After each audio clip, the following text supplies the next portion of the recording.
Istanbul, the year 1923. The bustling metropolis, a crossroads of cultures and ideas, at that time still was the heart of the quest for Islamic theological education. Here, amidst the historic mosques and bustling bazaars, the future of Islamic scholarship seemed bright and unbound. Among a large number of scholars, the vibrant streets of Istanbul stood as a beacon for Bosnian Muslim students as well. Yet, this year also marked a pivotal turning point under the leadership of Kemal Ataturk. With the declaration of the Republic of Turkey in 1923 and subsequent reforms, Ataturk embarked on a radical transformation of Turkish society. Among these changes was the formal abolition of the caliphate as the Islamic form of government and prohibition of religious schools in Turkey, as part of Ataturk's sweeping secularization efforts.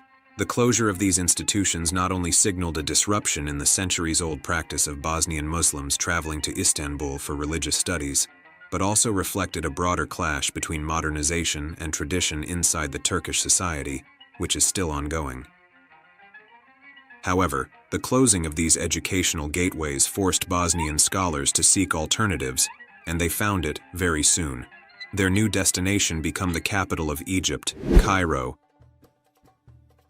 Considering that Cairo will afford the knowledge that they used to get in Istanbul, they went there in the period between two world wars, 1918-1941, where 3 generations of students completed the studies at the prestigious faculty of Al-Azhar University. Al-Azhar University, recognized as the 3rd oldest Islamic college in the world, stands as a beacon of Islamic scholarship and learning. Founded in Cairo, Egypt, in 970 AD, it has been at the forefront of its unwavering commitment to the study of Islamic law, theology, and the Arabic language, making it a pivotal institution in the Muslim world. In the formative years of Islamic thought among Bosnian Muslims, a notable group of scholars emerged from the first generation of students with significant influence. Among them were Alija Aganović, Mehmed Hanjić, Kasim Dobrića, Akif Hanjić, and many others. Their connections were deeply rooted in the organization El Hidayah and through various roles within the Islamic community. This period coincided with tumultuous times, including the fascist regime in the independent state of Croatia and the subsequent formation of Yugoslavia. Alija Aganović, an alumnus of Al-Azhar University, played a controversial role at the onset of World War II, engaging the Muslim population in the Ustasha military units. Advocating for the independence of Bosnia and Herzegovina, he sought the support of German officials in the independent state of Croatia, aiming to strengthen the Third Reich's presence in the Balkans.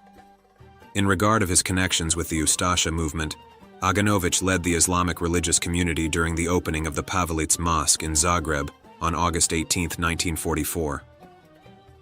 Another Cairo-educated figure, Akif Hanjić, aligned himself with Francetić's Black Legion by the end of 1941, serving as the unit's mufti. By October 1942, his role expanded to mufti of the Ustasha soldiers, earning him titles within their ranks. Known for his staunch support of the Ustasha movement and the independent state of Croatia, Hanjić was instrumental in recruiting the Muslims from the eastern parts of Bosnia into the SS Ustasha divisions, showcasing his unwavering commitment to the cause.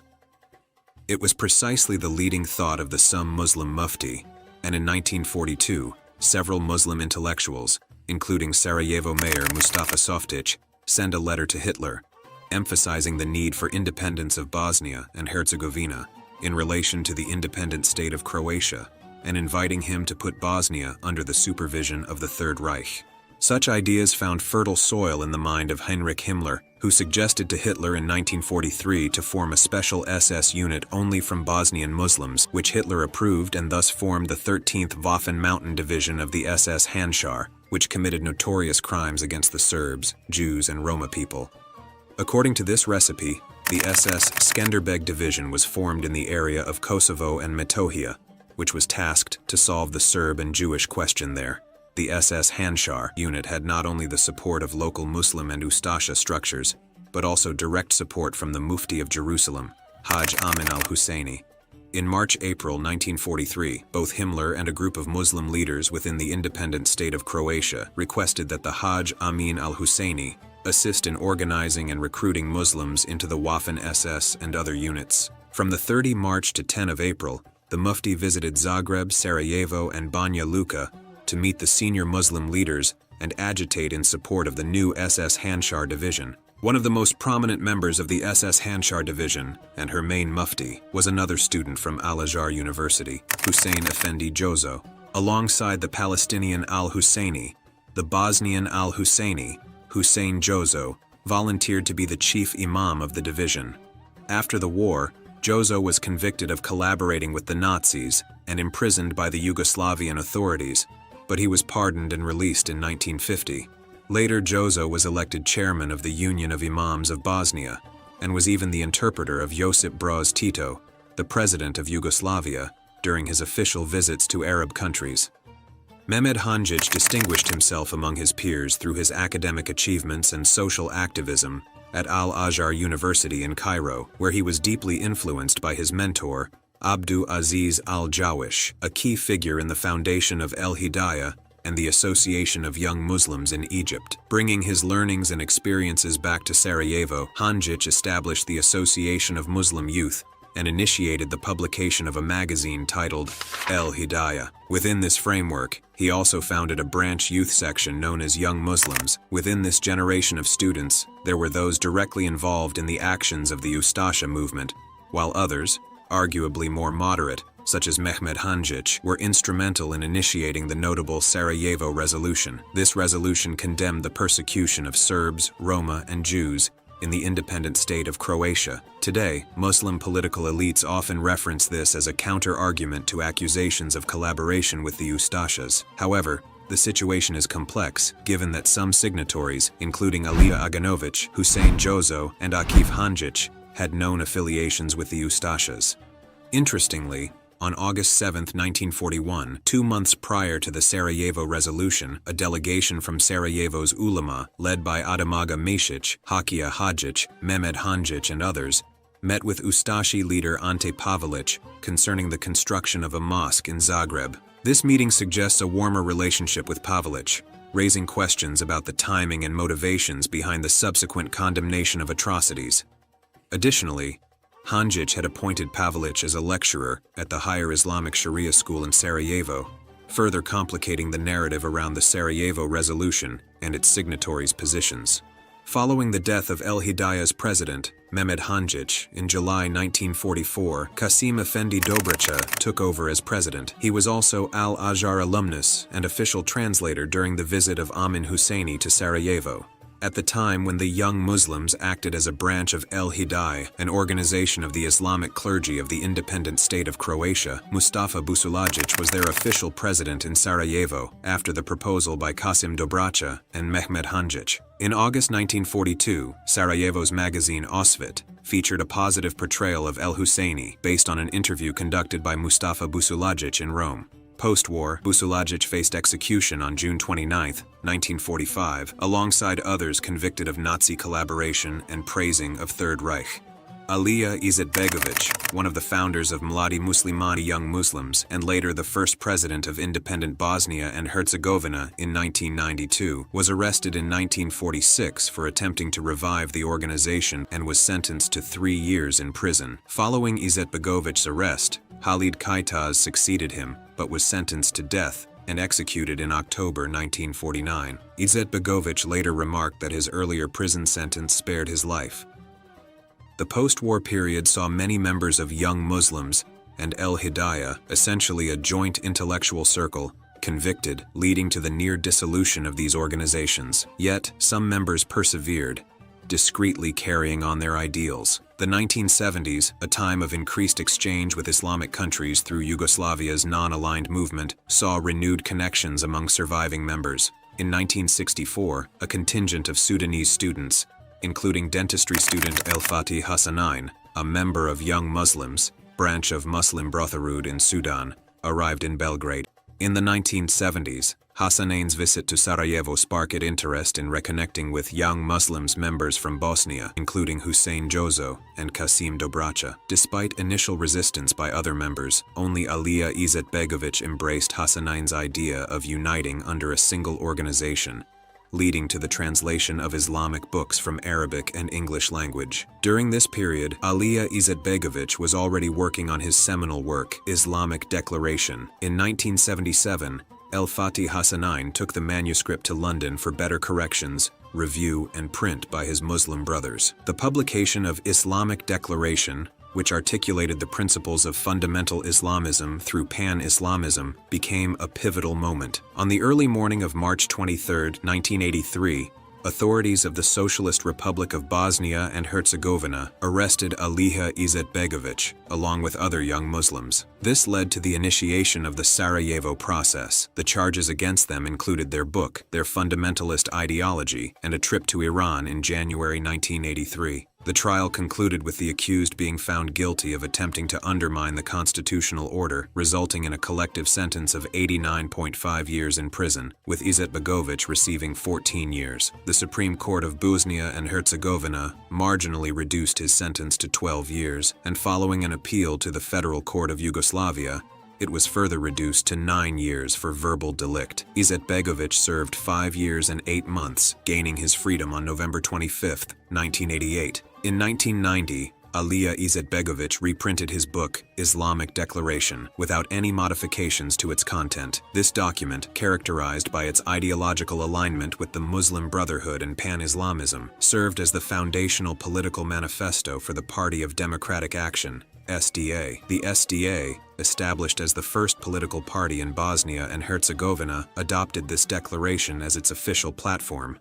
1 year before Izetbegović will leave the prison, in 1987, El-Fatih Hassanein and his brother Sukarno established the Third World Relief Agency in Vienna. The organization played a crucial role in mobilizing support for Muslims in Bosnia and Herzegovina, with significant backing from the Muslim Brotherhood. In May 1990, shortly after his release from prison, Izetbegović, together with the leading members of the Muslim Brotherhood and Young Muslims organization, founded the Party of Democratic Action, SDA. In accordance with the doctrine of this ideology and political Islam, they nominally advocate democracy and universal values at that moment. But after they become the majority in the specific society and state, they will transition to the doctrine of civilizational jihad and the idea for the establishment of Sharia law. What is interesting is that Izetbegović also led his son Bakir on meetings with El-Fatih Hassanein, who later performed the function of a Muslim member of Bosnia and Herzegovina presidency and is still the president of the SDA today. In 2014, Bakir Izetbegović welcomed the delegation of the Muslim Brotherhood in the presidency building, where a photo was created with their famous four fingers greeting.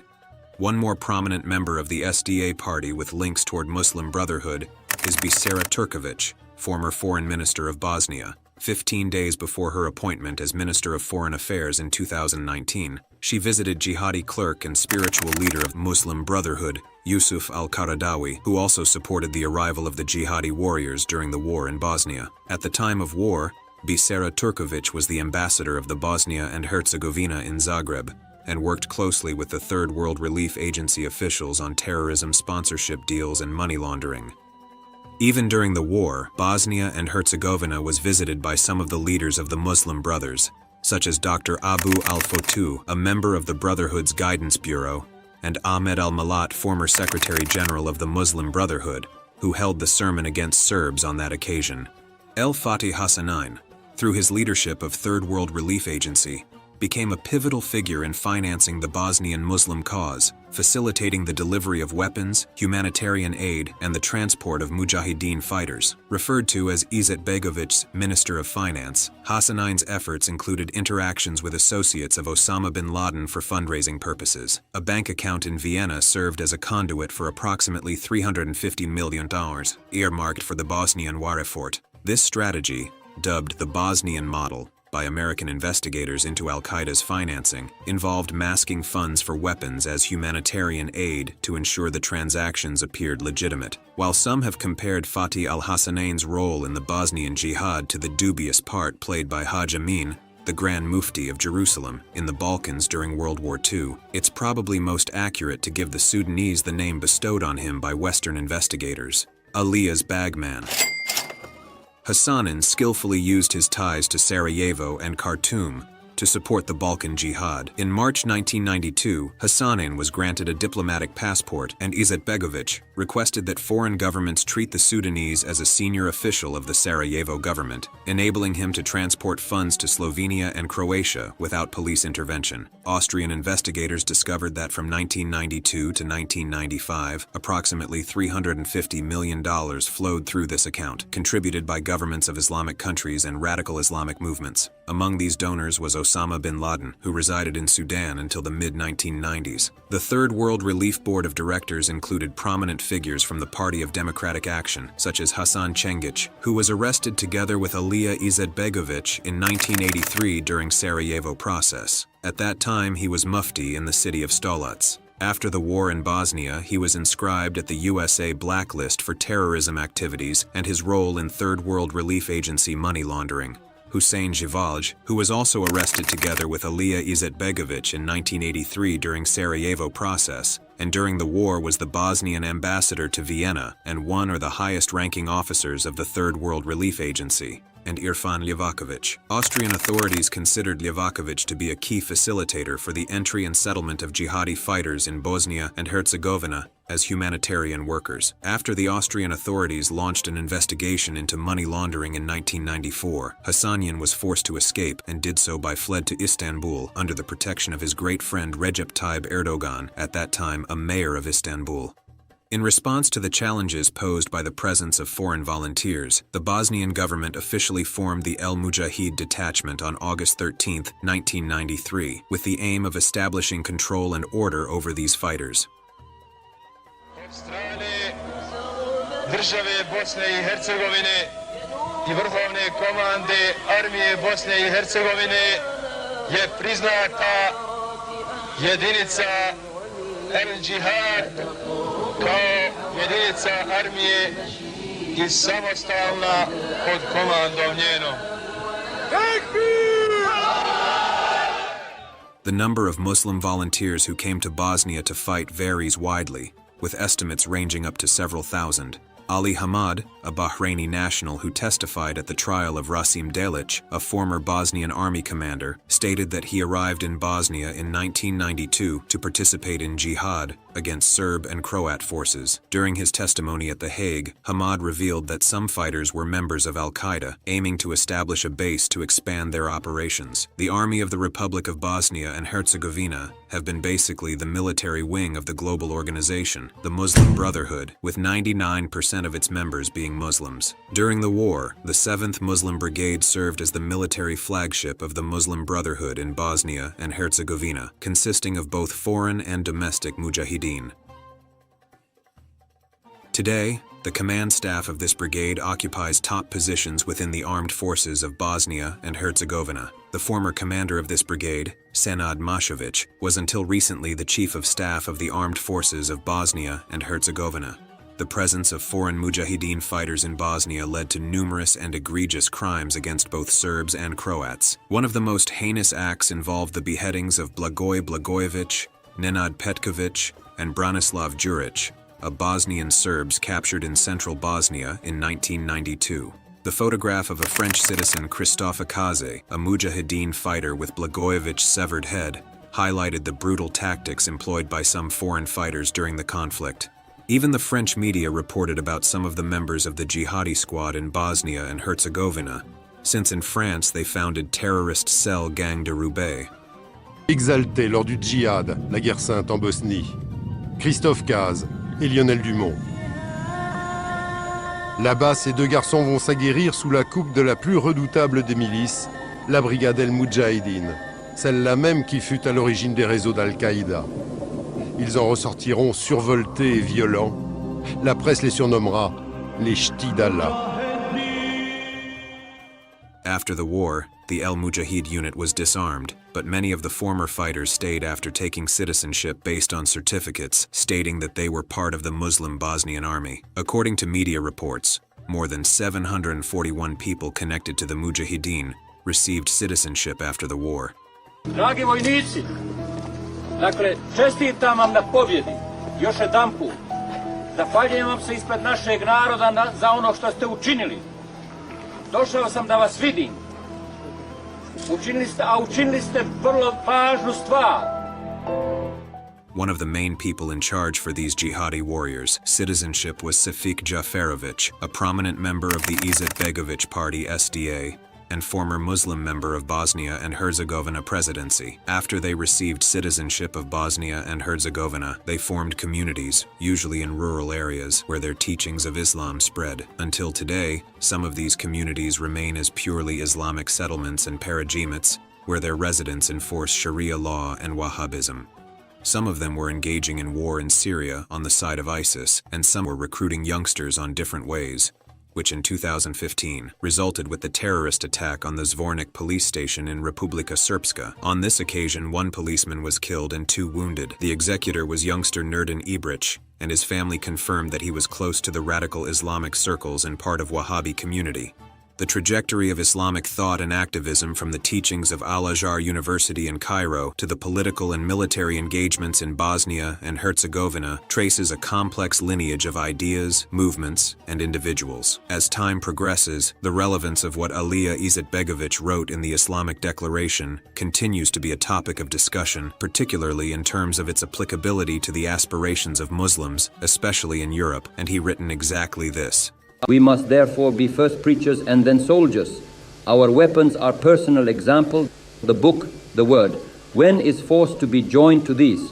The choice of this moment is always a tangible one and depends on a series of factors. There is, however, a general rule.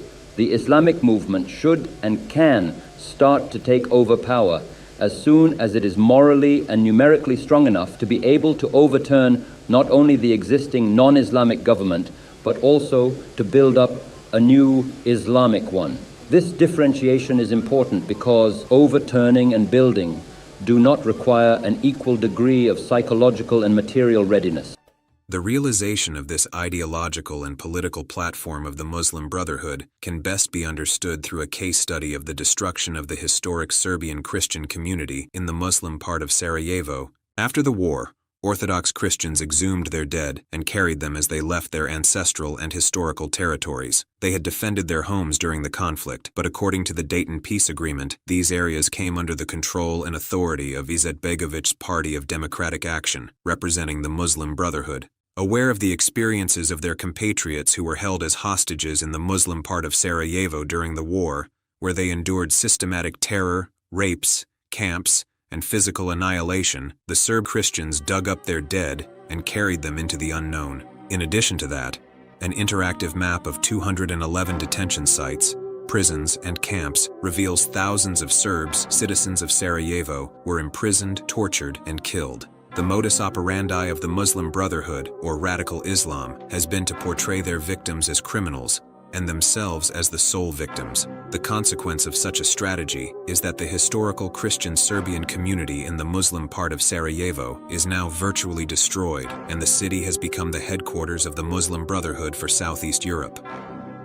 In the plans of the Muslim Brotherhood, Bosnia and Herzegovina, as a European country, must become an Islamic state in order to enable Islam to become a more authentic and legitimate part of the cultural identity of Western Europe in the phase of civilizational jihad. This phase of jihad, conducted through culture, education, economy, and politics, which is being implemented by the structures of the Muslim Brotherhood in Western Europe, exhibits the modus operandi that this organization had adopted prior to and at the beginning of the civil war in Bosnia and Herzegovina. According to the strategy of the Muslim Brotherhood, civilizational jihad includes the concept of settlement, which consists of several phases. To make Islam and its movement a part of the country they intend to settle. Establishment, to turn Islam into well-established organizations on the basis of which an Islamic civilization, structure, and religion would be built. Stability, for Islam to become stable in the country where its people are moving, to become a permanent feature of the country,